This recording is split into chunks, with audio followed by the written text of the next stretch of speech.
5 True Fall Horror Stories. Hey everyone, it's your boy back with another video. Tonight, I've got 5 stories that'll make you think twice about those peaceful autumn evenings. These are all supposedly true encounters that happened during the fall season. So turn off your lights, put on your headphones, and let's get into tonight's stories. Story 1. The Scarecrow. This story comes from a guy named Derek, who was 19 at the time this happened. It was October of 2019, and Derek had just started his freshman year at a small college in rural Pennsylvania. Derek wasn't really the partying type. While most students were out getting wasted every weekend, he preferred quieter activities. Photography was his thing. He'd spend hours wandering around campus and the surrounding countryside, looking for that perfect shot. And fall was his favorite season for it. The way the late afternoon sun would filter through those orange and red leaves, he said it was like nature's own horror movie lighting. One Saturday afternoon, Derek decided to explore a dirt road he'd noticed on the edge of town. It was one of those classic rural routes, stretching out between empty cornfields that had already been harvested. The stalks had been cut down, leaving behind these jagged, dead-looking stumps that covered the fields like a massive graveyard. The sky was gray, threatening rain, and there was this constant rustling sound from the dried leaves blowing across the empty fields. About a mile down this road, Derek spotted something that made him stop. There, standing alone in the middle of a field, was a scarecrow. But this wasn't some cute, decorative fall scarecrow. This thing was genuinely unsettling. It was at least 7 feet tall, dressed in a tattered black coat that was way too big for the frame underneath. The head was a burlap sack, stained and weathered, with a face that looked like it had been painted on decades ago and had faded into this barely visible, twisted smile. The eyes were just dark holes, but the way the light hit them, Derek said it almost looked like there was something behind them watching. As a photographer, Derek couldn't resist. He hopped the wooden fence and started walking into the field, his camera already up to his eye. The ground crunched under his feet and that rustling sound got louder. He didn't realize it at first, but the wind had completely stopped. The rustling was still there, though, which didn't make sense. He got about 50 feet from the scarecrow and started taking photos. Through his viewfinder, he noticed something weird. The scarecrow's head was tilted slightly to the left. He was sure it had been straight when he first saw it from the road. He lowered his camera and stared at it for a moment. "Just the wind," he muttered to himself, even though there wasn't any wind. He took a few more shots, circling around to get different angles. The autumn light was perfect, casting long shadows across the field. But every time he looked through his camera, something felt off. The scarecrow's posture seemed different each time. The tilt of the head, the angle of the arms, small changes but noticeable. Derek started to feel uneasy. That quiet voice in the back of his head was telling him to leave. But he wanted just a few more shots. He backed up, trying to get the scarecrow framed against the darkening sky. He wasn't watching where he was going, and his foot caught on something. He stumbled, catching himself before he fell and looked down. It was a piece of rope. Thick, frayed rope, half buried in the dirt. He followed it with his eyes, and his blood went cold. The rope led straight to the scarecrow, and now that he was really looking, he could see that the scarecrow wasn't mounted on a wooden pole like he'd assumed. It was tied there. The rope went around its chest and arms like someone had needed to restrain it to keep it in place. A chill ran down Derek's spine. Why would you need to tie a scarecrow? They're supposed to just hang there on their own. Unless... He looked back up at the scarecrow, and this time he was certain. Its head was facing him now, directly at him. The dark eye holes seemed to be staring right into him, and that faded smile looked wider, more pronounced. Derek didn't wait to see anything else. He turned and started walking quickly back toward the road. Not running, not yet. He didn't want to show fear, which he realized was insane because it was just a scarecrow. Right behind him, he heard something that made his heart stop. Footsteps. Not the crunch of leaves or the rustle of dried corn stalks. Actual footsteps, slow and deliberate, moving through the field. That's when Derek ran. He sprinted across that field like his life depended on it, his camera bag bouncing against his side, his breath coming in ragged gasps. The footsteps behind him got faster, matching his pace. He could hear heavy breathing that wasn't his own, and the rustling of that black coat dragging through the dead stalks. He hit the fence at full speed, practically throwing himself over it. His hand scraped against the rough wood, but he didn't care. He landed hard on the other side and immediately looked back. The scarecrow was standing at the fence line. Just standing there perfectly still, that burlap sack head tilted down toward him. One of its arms was extended, gripping the top of the fence, and Derek could see now that the hand wasn't made of straw and gloves like he'd thought. It was real. Gray, weathered skin stretched over actual bones. Human bones. Derek ran to his car and didn't look back again. His hands were shaking so badly he could barely get the key in the ignition. When he finally got the car started and looked up, the scarecrow was gone. The field was empty. He drove straight back to campus and locked himself in his dorm room. It wasn't until later that night, when he finally worked up the courage to look at the photos on his camera, that things got even worse. The first few shots were normal. The scarecrow standing in the field exactly as he'd seen it. But as he clicked through the images, he noticed the changes he'd sensed while shooting. In each successive photo, the scarecrow was closer. Not by much, maybe a foot or two each time, but definitely closer. He hadn't moved while taking the photos. He'd stayed in the same spot, circling but never approaching, which meant the scarecrow had been moving toward him the entire time. But the last photo was what made Derek delete every image and throw his camera in his closet. It was the shot he'd taken when he was backing up, right before he tripped on the rope. In the photo, the scarecrow was only about 10 feet away from him, much closer than he'd realized. But that wasn't the worst part. Standing behind the scarecrow, partially hidden in the background, were two more figures, also dressed in ragged clothes, also with burlap sack heads. Also watching him. Derek never went back to that road. He actually ended up transferring schools after that semester, but he told me that even now, years later, whenever he sees a scarecrow, even a cute, harmless one in someone's yard, he has to look away, because he knows what he saw. And he knows that what he saw wasn't just some Halloween decoration. Some things are out there in those fields for a reason, and sometimes that reason is waiting for someone to get too close. Story 2. The corn maze. This next story was sent to me by a woman named Jessica. She was 23 when this happened, back in October 2020. Jessica and her boyfriend Tyler had been dating for about 8 months, and things were going really well. Tyler was the outdoorsy type, always suggesting hiking trips or camping weekends, and Jessica went along with it because she liked spending time with him, even if she wasn't as enthusiastic about nature as he was.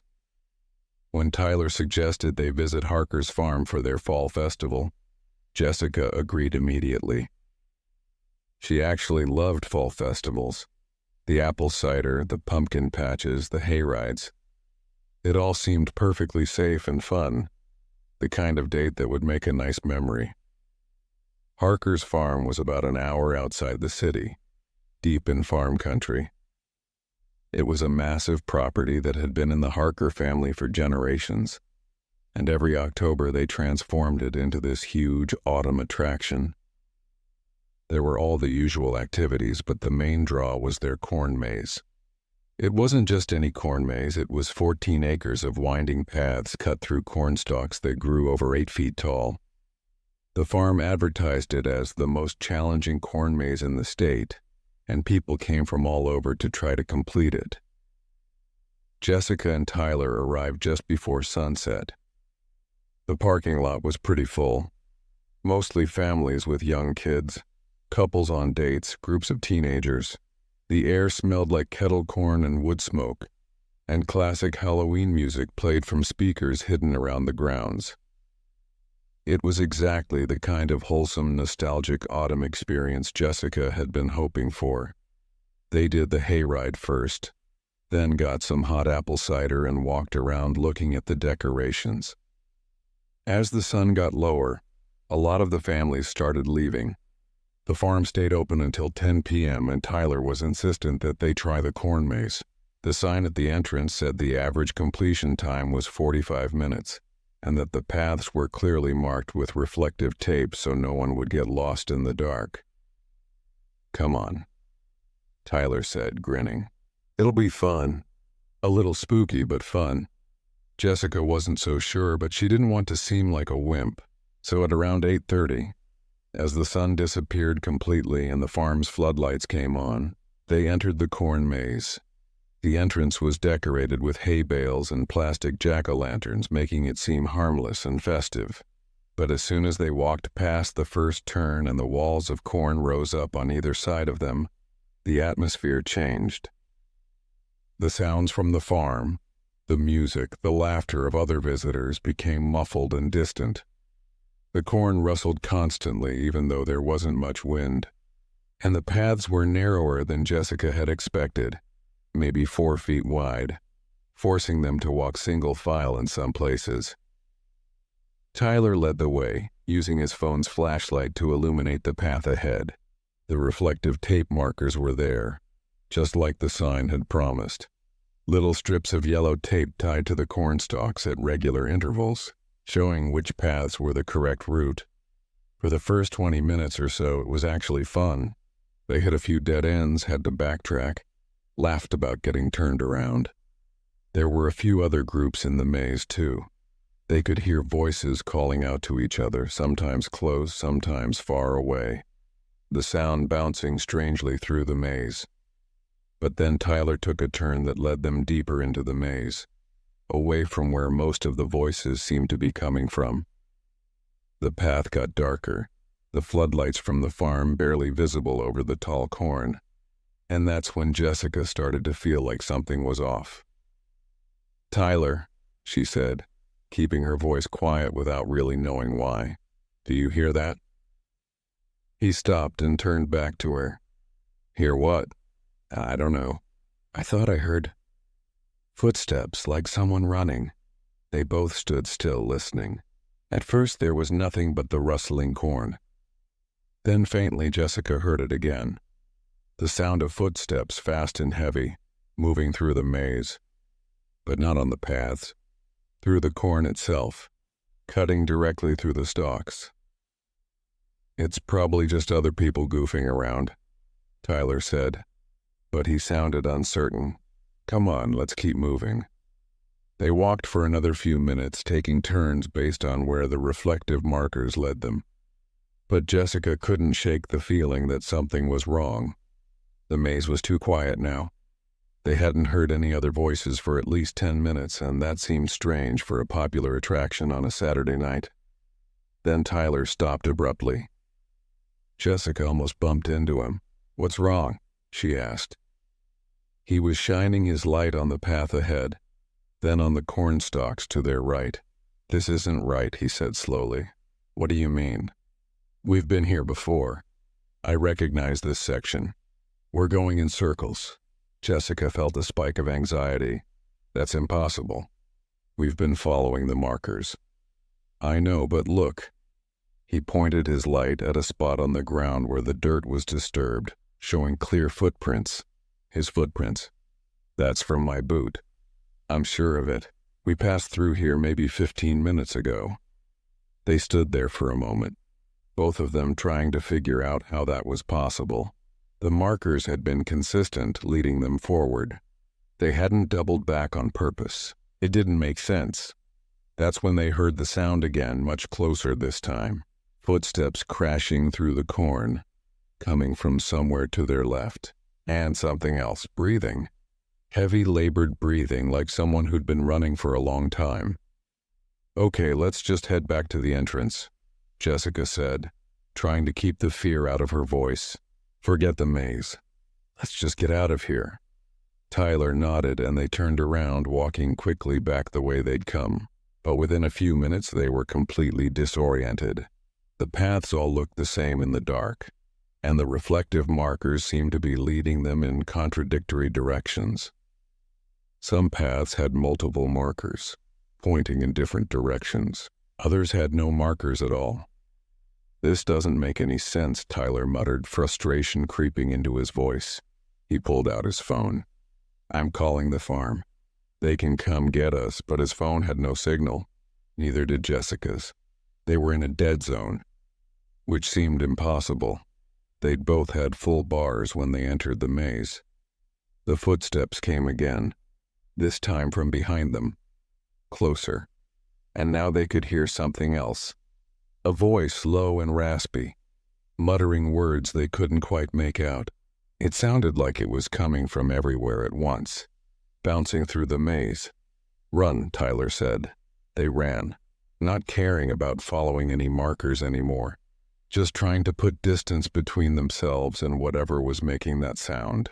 The cornstalks whipped at their faces and arms as they stumbled through the narrow paths. Jessica's heart was pounding so hard she thought it might burst. They turned a corner and Jessica screamed. Standing in the middle of the path, maybe 20 feet ahead, was a figure, tall, impossibly thin, dressed in what looked like overalls and a flannel shirt. But the proportions were all wrong. The arms were too long, hanging down past the knees. And the head was shaped wrong, elongated and tilted at an unnatural angle. The figure didn't move. It just stood there, and even though Jessica couldn't make out any features in the dark, she knew it was looking at them. Tyler grabbed her arm and pulled her down a side path. They ran harder, their breath coming in panicked gasps. Behind them they could hear those footsteps again, steady and relentless, always staying just out of sight. Jessica didn't know how long they ran. It felt like hours, but it was probably only minutes. Her legs were burning, her lungs screaming for air, and then impossibly they burst out of the maze and found themselves back at the entrance. The farm was empty. Completely empty. All the lights were off except for a few security lights near the parking lot. The booths were closed up, the decorations suddenly looking sad and deflated without the crowds. Jessica checked her phone. It was 10:47 p.m. They'd been in the maze for over 2 hours. They ran to Tyler's car and got the hell out of there. Neither of them spoke during the drive home. What was there to say? But here's the thing that still haunts Jessica. A few days later, she saw a news article about Harker's farm. Apparently, the corn maze had been closed that night due to vandalism. Someone had gone through in the afternoon and cut down reflective markers, rearranged them, created false paths. The farm was closed while they fixed it, but the article said the vandalism was discovered at 6 p.m., and the maze was immediately closed. No one was allowed in after that. So who had taken their tickets at 8:30? Who had been working the entrance? And what had they encountered in that maze? Jessica doesn't go to fall festivals anymore, and she never ever goes into corn mazes, because she knows what she saw in there. And she knows that it's still waiting, somewhere in those endless paths, for the next people who get lost. Story 3. The Abandoned Cabin. This story comes from a guy named Marcus, and it happened to him and 3 of his friends during a camping trip in the fall of 2018. Marcus was 26 at the time, living in Oregon, and he and his buddies, Jake, Chris, and Devin, had planned this camping trip for months. They wanted to go somewhere remote, somewhere without cell service or other campers, where they could really get away from everything. Jake had found the perfect spot, a wilderness area in the Cascade Mountains that required a 2-hour hike from the nearest trailhead. According to the maps, there was a clearing near a small lake that would be perfect for setting up camp. They started the hike around noon on a Friday in late October. The weather forecast had been clear, but as they got deeper into the forest, the sky turned gray and the temperature dropped. By the time they reached the clearing at 2 p.m., A light rain had started to fall. The clearing was exactly what they'd hoped for. Isolated, peaceful, surrounded by dense forest that was alive with fall colors. The lake was small, maybe 100 yards across, with perfectly still water that reflected the gray sky like a mirror. They set up their tents quickly, trying to get things secured before the rain got worse. As Chris was pounding in the last stake for his tent, he looked up and froze. "Hey," he called out. "Anyone else see that?" The others stopped what they were doing and followed his gaze. On the far side of the lake, barely visible through the trees, was a structure. A cabin. "That's weird," Marcus said. "That wasn't on the map." They grabbed their backpacks and hiked around the lake to get a closer look. As they approached, it became clear that the cabin was old. Really old. The wood was dark and rotting, covered in moss and vines. The windows were broken and the front door hung at an angle, barely attached to its hinges. It looked like it hadn't been occupied in decades. "Should we check it out?" Jake asked. Devin shook his head. "Man, that place looks like it's about to fall down. And it's going to be dark soon." But Marcus was curious. There was something about abandoned places that fascinated him. And this cabin had clearly been here for a very long time. "Just a quick look," he said. 5 minutes. They approached carefully, their footsteps echoing on the rotting porch. The door groaned as Marcus pushed it open and they stepped inside. The interior was a single room, maybe 20 feet square. There was an old stone fireplace against one wall, a rusted metal bed frame in one corner, and a wooden table that looked ready to collapse. The floor was covered in leaves and dirt that had blown in through the broken windows. But what caught their attention immediately were the walls. They were covered in writing, carved into the wood, scratched, some of it written in what looked like charcoal or ash, words and phrases, dates, warnings. Most of it was illegible, worn away by time and water damage, but some of it was clear enough to read. "Don't sleep here," one carving said. "It comes at night," said another. 3 days was scratched over and over again in one corner, at least 24 times. "Okay, this is officially creepy," Chris said. "Can we go now?" But Marcus was examining the walls more closely, trying to make out the dates.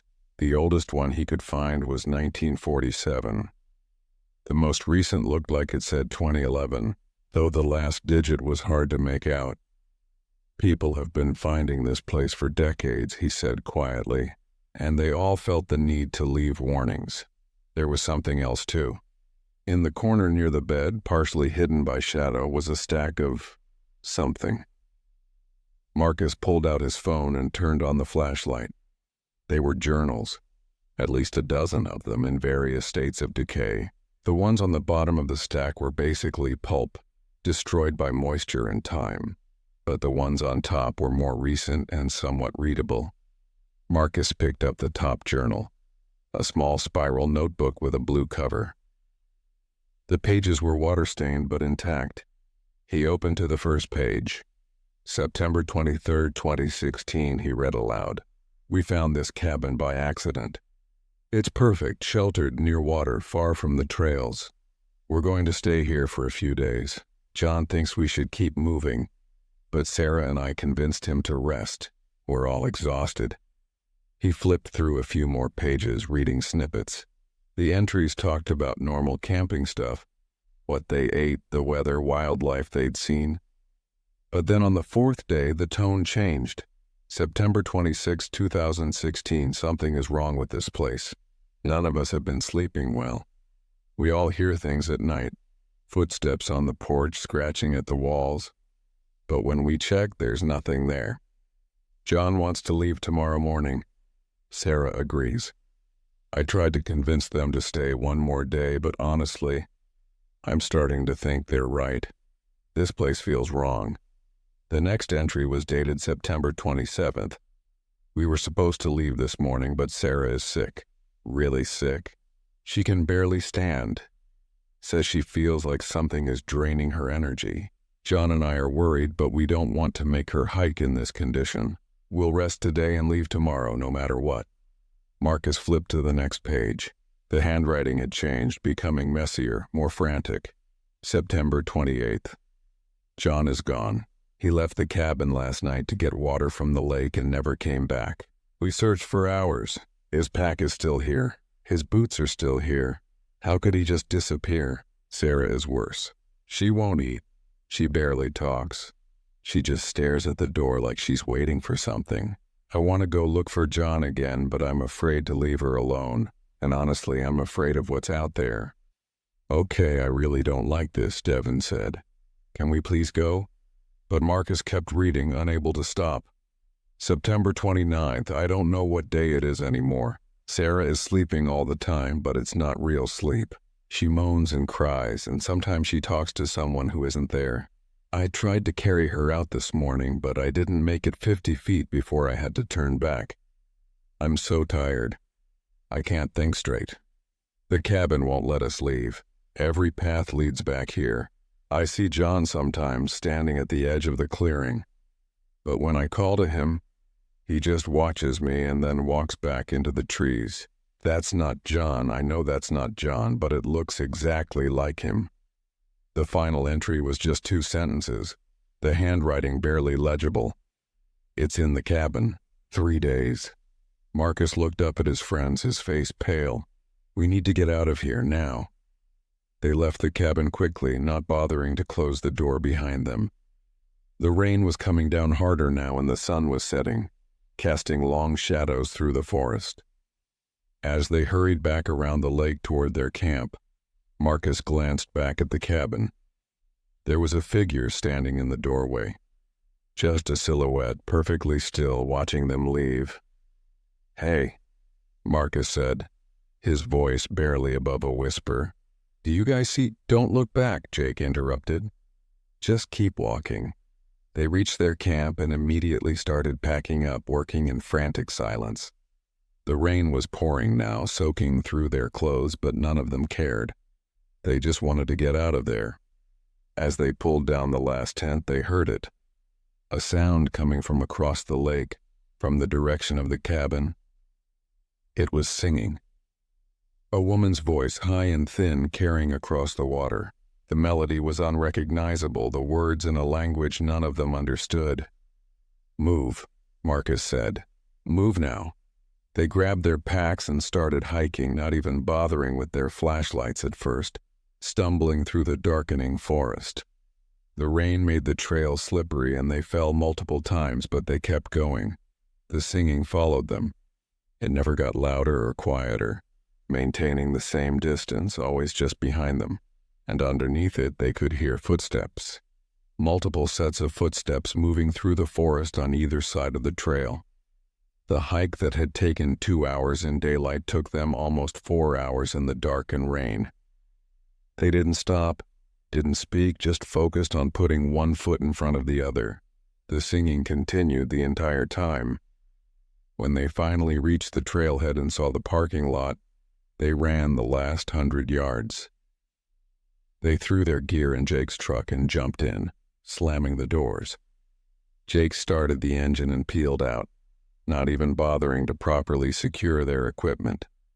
It wasn't until they were back on the main highway, 20 miles from the forest, that the singing stopped.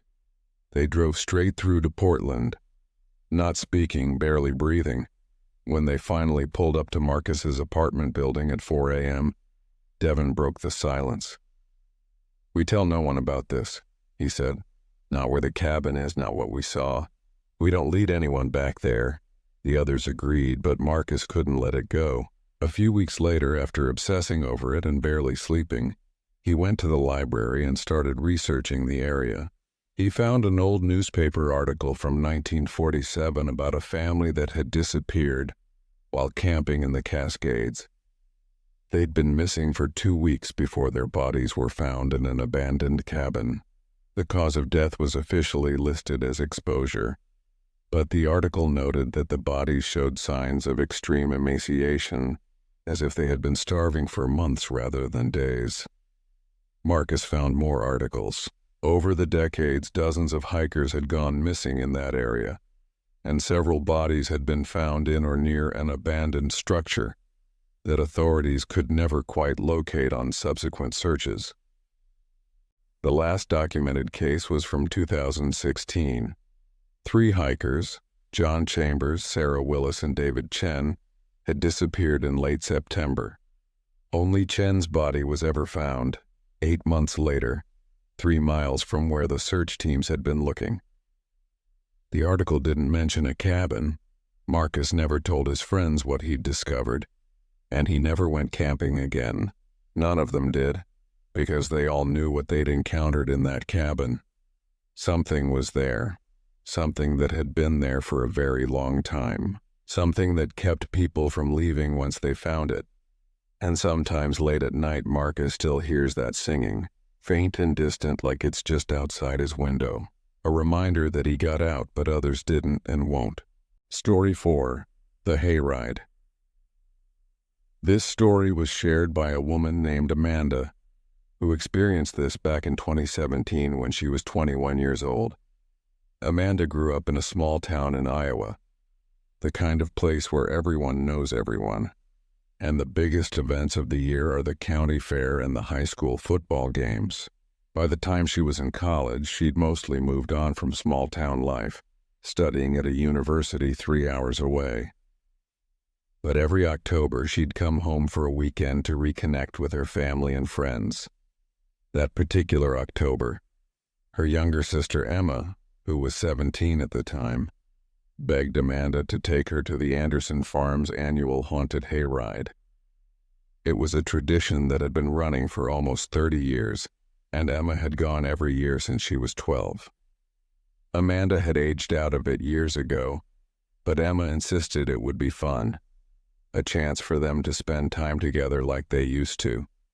Amanda agreed, mostly because she felt guilty about being away at school so much. So on a Saturday night, as the sun was setting and the temperature was dropping into the 40s, they drove out to Anderson Farm. The farm was packed. Cars lined both sides of the access road for a quarter mile, and the parking lot itself was completely full. Families with kids, groups of teenagers, young couples, everyone was there for the hayride. The Andersons had really gone all out with decorations. Fake tombstones, hanging skeletons, fog machines, strobe lights, the works. Classic rock Halloween music blasted from speakers, and the smell of popcorn and hot chocolate filled the air. The hayride itself was simple. A big tractor would pull a trailer loaded with hay bales through a wooded path on the farm property. Along the route, actors dressed as monsters would jump out and scare people. It was cheesy and predictable, but that was part of the charm. It was supposed to be fun scary, not actually terrifying. Amanda and Emma got in line around 8 p.m. The wait was about 45 minutes, but it moved quickly. When they finally climbed onto the trailer, they found seats on a hay bale near the middle, surrounded by other families and a few groups of teenagers who were already laughing and pushing each other, anticipating the scares to come. The tractor started up with a loud rumble, and they began moving slowly down the path into the woods. The transition from the bright, cheerful farm to the dark forest was immediate and effective. Within seconds, the lights and sounds from the main area were swallowed up by the trees. The only illumination came from a few flickering lanterns hanging from the trailer and whatever moonlight filtered through the branches above. The first scare came quickly. A guy in a zombie costume stumbled out from behind a tree, groaning and reaching toward the trailer. People screamed and laughed. Then came a woman dressed as a witch, cackling from a small platform built into a tree. More screams, more laughs. It was exactly what Amanda had expected. Fun, harmless, predictable. But about 10 minutes into the ride, something changed. The path took them deeper into the woods, into a section where the trees grew so close together that their branches formed a canopy overhead, blocking out even the moonlight. The temperature seemed to drop about 10 degrees. And the actors stopped. For at least 5 minutes, the trailer rolled through complete darkness and silence. No jump scares, no sound effects, nothing. Just the rumble of the tractor engine and the rustling of leaves. People on the trailer started murmuring, wondering if this was part of the show, some kind of suspense-building technique. Then Emma grabbed Amanda's arm. "Do you see that?" she whispered. Amanda looked where her sister was pointing. Off to the right side of the path, maybe 20 feet into the trees, there was a light. A lantern swinging slowly back and forth, held by someone Amanda couldn't quite make out. The figure was just a dark shape behind the light, but it was keeping pace with the trailer moving through the trees parallel to them. "That's creepy," Amanda said, trying to sound casual. Good effect, but Emma shook her head. "That's not part of the show. Look." She pointed to the left side of the path. There was another light there, another figure also keeping pace with them, and as Amanda's eyes adjusted to the darkness, she realized there were more of them. 5, 6, maybe 7 figures, all carrying lanterns, all moving through the forest alongside the trailer, perfectly synchronized with its slow progress. The thing was, they weren't trying to scare anyone. They weren't jumping out or making noise. They were just there, walking, watching. Amanda noticed that everyone on the trailer had gone quiet now. Even the rowdy teenagers had stopped laughing and joking. Everyone was watching the figures in the woods. The tractor continued on and the figures followed. They never got closer, never fell behind, just maintained that same steady distance. Amanda tried to make out details, what they were wearing, what their faces looked like, but it was too dark. All she could see were the lanterns and vague, dark silhouettes behind them. Then suddenly, the trailer emerged from the dense tree section, and they were in a more open area, where moonlight illuminated the path again. Amanda looked back, expecting to see the figures standing at the edge of the woods, having completed whatever weird scare tactic this was. But there was no one there. The forest behind them was empty. The figures were gone. Another actor jumped out, a guy in a werewolf costume, and people screamed half-heartedly. But the energy had changed. Everyone was unsettled now, exchanging nervous glances, whispering to each other.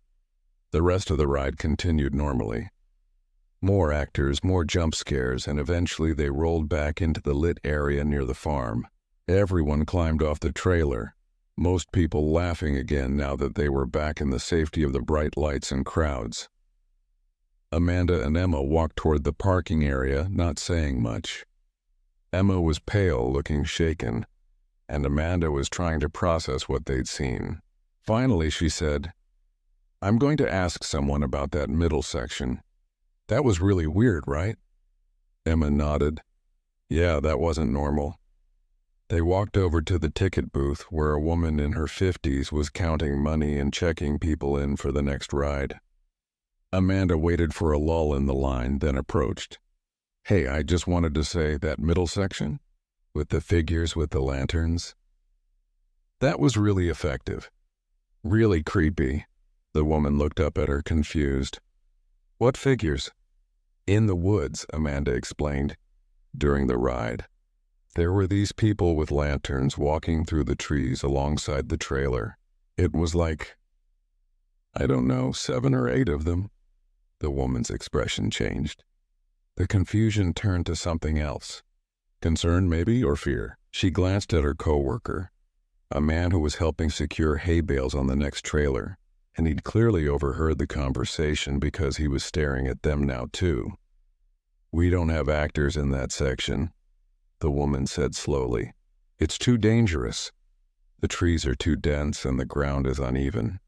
We only put actors on the path itself or on the platforms we built." "But we saw them," Emma said, her voice rising slightly. "There were at least 6 or 7 people with lanterns walking through the woods following the trailer." The woman and the man exchanged a long look. Finally, the man spoke. "You're not the first people to see them," he said quietly. "Every year someone reports it. Always in that same section, always figures with lanterns. The Andersons won't talk about it. They say it's just people's imaginations getting carried away because of the atmosphere." But you don't think so, Amanda said. The man shook his head. This farm has been in the Anderson family for over 150 years. That section of woods, that's where the original homestead was. Back in the 1800s, the family cemetery is out there too. Though it's so overgrown now you'd never find it unless you knew exactly where to look. The woman cut in, her voice sharp. Don't tell them that. You'll scare them. They're already scared, the man replied. They saw what they saw. He turned back to Amanda and Emma. Look, I've worked here for 15 years and I've heard the stories. Back in the 1870s, there was a fire. A lantern got knocked over in the old farmhouse and the whole family was trapped inside. 7 people died. They say on certain nights you can still see them walking through those woods with their lanterns, maybe looking for a way out or maybe just stuck there replaying that night over and over. Amanda felt a chill run down her spine. That's what we saw. That's exactly what we saw. The woman at the ticket booth sighed. Every year I tell Frank Anderson he should shut down that section, reroute the path. But he won't do it. Says it's the scariest part of the ride, even if he's not the one making it scary. Amanda and Emma left quickly after that, neither of them wanting to hear any more. On the drive home, they barely spoke. Emma stared out the window and Amanda kept checking the rearview mirror, half expecting to see lanterns following them down the dark country roads. When they got home, Emma went straight to her room. Amanda stayed up, unable to shake what they'd experienced. She pulled out her laptop and started researching the Anderson farm's history. It took her less than 20 minutes to find the article. It was in the archives of the local newspaper dated November 3, 1873. Tragedy strikes Anderson family. 7 perish in fire. The article described how a lantern had been accidentally knocked over during dinner, igniting the dry wooden structure. The family, Jeremiah and Martha Anderson, their 4 children, and Martha's elderly mother, had all died in the blaze. Neighbors reported seeing the glow of the fire from miles away, and by the time anyone arrived to help, it was too late. But there was another detail that made Amanda's blood run cold. According to witnesses, several people had seen lights moving through the woods near the farm in the days following the fire, lanterns swinging slowly through the trees carried by figures that disappeared when anyone got too close. The sightings had continued, the article noted, for decades after the tragedy. Local legend said the Anderson family was still searching for a way out of the burning house, trapped in an endless loop of that horrible night. Amanda closed her laptop and tried to sleep, but she couldn't, because she kept thinking about those figures in the woods keeping pace with the trailer. The way they'd moved in perfect unison, never making a sound, never trying to scare anyone. They weren't trying to be scary. They were just there, doing what they'd been doing for over a century. Walking through those woods with their lanterns, still searching, still burning. Emma refused to ever go back to the haunted hayride. Amanda didn't blame her, and when Amanda moved back home a few years later after finishing college, she made sure to avoid driving past Anderson Farm, especially at night, because sometimes, even now, when she's driving home late on a dark October evening, she swears she sees lights in the fields, lanterns swinging slowly back and forth, carried by figures that are always just too far away to see clearly. And she knows that some fires never go out. Some tragedies play on repeat forever, and the people caught in them can never escape. Not even after 150 years. Story 5. The Pumpkin Patch. This next story comes from a guy named Robert, who was 32 when this happened in October 2021. Robert lived in suburban Massachusetts with his wife Michelle and their 5-year-old daughter Lily. Robert wasn't really into Halloween or fall festivities, but Michelle loved them, and Lily was at the perfect age where everything was magical and exciting. So when Michelle suggested they spend a Sunday afternoon at Blackwood Farm's pumpkin patch, Robert agreed without much thought. It would be a nice family outing, some cute photos for social media, and maybe they'd find a good pumpkin for carving. Blackwood Farm was about 40 minutes from their house, located in a rural area that still maintained that classic New England fall atmosphere. The farm had been there for generations, and their pumpkin patch was supposedly one of the best in the state. Acres of pumpkins in every size and shape, plus a corn maze, a petting zoo, and a farm store that sold apple cider and homemade pies. They arrived around 2 p.m. on a Sunday, and the parking lot was packed. It was a perfect fall day, sunny, crisp, with just enough chill in the air to feel seasonal. The farm was decorated beautifully, with hay bales, corn stalks, and carved jack-o'-lanterns everywhere. A band was playing folk music near the farm store, and the smell of apple cider donuts hung in the air. Lily was thrilled. She dragged them immediately toward the pumpkin patch, talking a mile a minute about what kind of pumpkin she wanted to find. Michelle followed behind, taking photos, smiling at how excited their daughter was. The pumpkin patch was enormous. Row after row of pumpkins stretched out across the field, with families wandering through, picking out their perfect pumpkins and loading them into wheelbarrows provided by the farm. Staff members in flannel shirts and overalls roamed around, helping people and answering questions. For the first hour, everything was perfect. They wandered through the rows, Lily running ahead to examine pumpkins, rejecting dozens for being too small or not orange enough or too bumpy. Robert and Michelle laughed and held hands, enjoying the simple pleasure of a family day out. Lily eventually found her pumpkin, a medium-sized one with a perfect round shape, and they loaded it into a wheelbarrow. Robert was pushing it back toward the checkout area when Lily suddenly stopped. "Daddy, look," she said, pointing toward the far edge of the pumpkin patch. Robert looked. At the edge of the field, where the pumpkin patch bordered a line of trees, there was another section of pumpkins. Except this area didn't have any people in it. It was completely empty, even though the pumpkins there looked just as good as the ones everyone was crowding around. "Can we go look over there?" Lily asked. Michelle checked her watch. "We should probably head back, honey. Don't we have enough pumpkins?" "Just one more," Lily pleaded. "Please?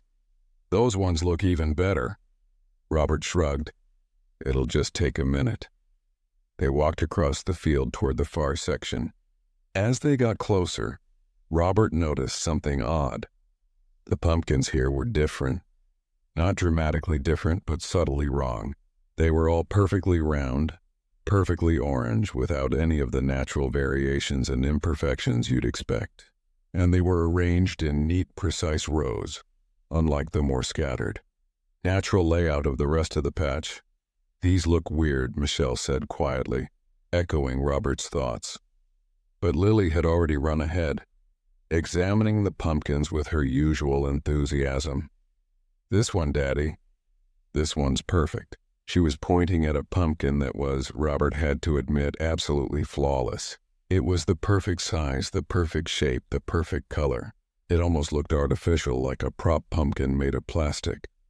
"Okay, grab it and let's go," Robert said, feeling uncomfortable for reasons he couldn't quite articulate. Lily reached down to pick up the pumpkin, gripping it on both sides. The moment her hands made contact with it, she froze. Her whole body went rigid and her eyes went wide. "Lily," Michelle said, alarmed. "Honey, what's wrong?" Lily didn't respond. She just stood there staring at the pumpkin, her hands locked onto it like she couldn't let go. Her face had gone completely blank, expressionless. Robert dropped the wheelbarrow and rushed over, grabbing Lily's shoulders. "Lily, Lily, let go of the pumpkin." She didn't react, didn't blink, didn't even seem to be breathing. Michelle was next to him now, trying to pry Lily's fingers off the pumpkin, but they wouldn't budge. It was like her hands had been glued to it. "Robert, something's wrong. Something's really wrong." Robert looked down at the pumpkin, and that's when he saw it. The surface of the pumpkin was moving. Not the whole thing, just small areas, rippling like water, like something was moving underneath the skin. And there was a smell, faint but growing stronger. Something rotten, decaying. "Get her hands off it," Robert shouted, panic rising in his voice. He grabbed Lily's wrists and pulled as hard as he dared without hurting her. For a moment, nothing happened. Then suddenly there was a sound like Velcro ripping and Lily's hands came free. She gasped, sucking in air like she'd been drowning, and collapsed against Robert. "Daddy," she whimpered. "Daddy, it was pulling me." "It's okay, baby, I've got you," Robert said, holding her tight. His heart was racing and he could feel Michelle shaking next to him. He looked back at the pumpkin and what he saw made his blood run cold. Where Lily's hands had been, there were now 2 handprints pressed into the surface of the pumpkin. Not on the surface, into it, like her hands had been sinking through the skin. And from those handprints, dark liquid was seeping out, thick and black, running down the sides of the pumpkin. "We're leaving," Michelle said, her voice trembling. "We're leaving right now." They grabbed their wheelbarrow with Lily's original pumpkin and hurried back across the field. Robert kept looking back, expecting something. He didn't know what. But nothing followed them. The far section of the pumpkin patch remained empty and still. When they reached the checkout area, Robert looked around for a staff member. He spotted one of the guys in flannel shirts, an older man with a gray beard, and approached him. "Hey, I need to ask you about the pumpkins at the far end of the patch, the section near the tree line." The man's expression changed immediately. His friendly smile vanished, replaced by something that looked like fear. "You didn't take anything from that section, did you?" "No, but my daughter touched one and—" "She touched one?" The man's voice was sharp, urgent. "Just touched it, didn't pick it?" "She tried to pick it up, but we stopped her." "What's going on? Why is that section even open if—" The man cut him off. "That section isn't supposed to be accessible. We've got signs up. We've got rope barriers." He looked past Robert toward the far field. Damn it, they must have moved the barriers again. "Who moved the barriers?" Michelle demanded. "What are you talking about?" The man looked at them for a long moment like he was deciding how much to tell them. Finally, he sighed. "That section of the field. We don't plant pumpkins there. We haven't for 20 years. Those pumpkins grow on their own." Robert stared at him. "That doesn't make sense. Pumpkins don't just grow. These do." The man interrupted. "Every year, same time, they just appear. Perfect rows, perfect pumpkins. We try to get rid of them, but they always come back. And anyone who picks one—" He trailed off, shaking his head. "Bad things happen." "What kind of bad things?" Robert asked, though he wasn't sure he wanted to know. The man leaned in closer, lowering his voice. "People get sick, really sick.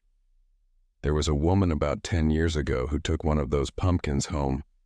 3 days later, she was in the hospital. The doctors couldn't figure out what was wrong with her. She kept saying something was inside her, eating her from the inside out. She died a week later." Michelle's face had gone white. "Oh my God. But your daughter just touched it, didn't take it home. She should be okay. Just watch her. If she starts feeling sick or acting strange, take her to a hospital immediately." They left the farm without buying anything, not even the pumpkin Lily had originally chosen. On the drive home, Lily was quiet, staring out the window. When Michelle asked her what she'd felt when she touched the pumpkin, Lily said something that neither of them would ever forget. "It was hungry, Mommy. It wanted to eat me." For the next week, Robert and Michelle watched Lily obsessively. They took her temperature every few hours, monitored everything she ate, watched for any sign that something was wrong. But Lily seemed fine. A little quieter than usual, maybe, and she didn't want to talk about what had happened, but otherwise normal. The days passed, and their anxiety slowly faded. By the time Halloween rolled around, they were starting to think they'd overreacted, that the man at the farm had just been trying to cover up for a weird incident with some local legend nonsense. But then, on Halloween night, something happened that brought all the fear rushing back. They were sitting in the living room, handing out candy to trick-or-treaters, when Lily came downstairs in her pajamas. It was only 7:30, early for her to be getting ready for bed. "Lily, honey, you feeling okay?" Michelle asked. Lily nodded, but she looked troubled. "Mommy, there's something growing in the backyard." Robert and Michelle exchanged glances. "What do you mean, something growing?" "Come see." They followed Lily to the back door and looked out into the yard. Robert's blood went cold. There, in the middle of their lawn, was a pumpkin. A large, perfectly round, perfectly orange pumpkin, identical to the ones in that section of Blackwood Farm. It definitely hadn't been there that morning when Robert had been out mowing the lawn. "How did that get there?" Michelle whispered. Robert didn't have an answer. He went outside, approaching the pumpkin carefully. As he got closer, he could smell it, that same rotten decay smell from the farm. And the surface was moving, rippling, like something was alive underneath. He ran back inside and locked the door. That night, Robert stayed up with a baseball bat, watching the backyard through the window. The pumpkin just sat there, but he swore he could see it growing, getting bigger as the hours passed. By dawn, it had doubled in size. He called the farm as soon as they opened, demanding to speak to the owner. When he described what was happening, there was a long silence on the other end of the line. Finally, the owner spoke. "Whatever you do, don't let anyone touch it. Don't let it into your house. I'm sending someone." 2 men from the farm arrived an hour later, dressed in what looked like hazmat suits. They wouldn't explain what they were doing, just told Robert, Michelle, and Lily to stay inside. Through the window, Robert watched them approach the pumpkin with what looked like a flamethrower. They burned it until there was nothing left but ashes. And even then they collected the ashes in a metal container and took them away. Before they left, one of the men approached the door. He removed his mask, and Robert recognized him as the older man from the checkout counter. "Your daughter should be okay now," he said. "The connection is broken. Just never go back to Blackwood Farm. And never ever touch anything that grows in that far section." "What were those things?" Robert asked. "What are they?" The man shook his head. "Some things you're better off not knowing. Just be glad your daughter only touched it. Be glad you got her hands off it before it finished." "Finished what?" "Taking her." The man walked back to the truck and they drove away. Robert, Michelle, and Lily moved houses 6 months later. They told people it was for Robert's job, a relocation opportunity. But the truth was they couldn't stay in that house anymore. Not after what had happened. Not after watching something impossible grow in their backyard. Lily is 9 now, and she's okay. Physically okay, at least. But she won't eat pumpkin pie.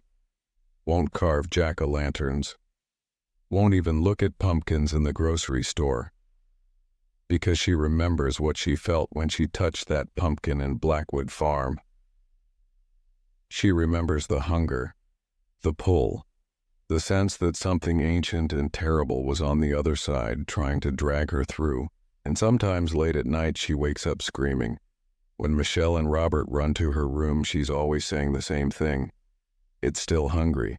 It's still looking for me." And in the morning, they check the backyard, just to be sure. So far, nothing has grown there again. So far.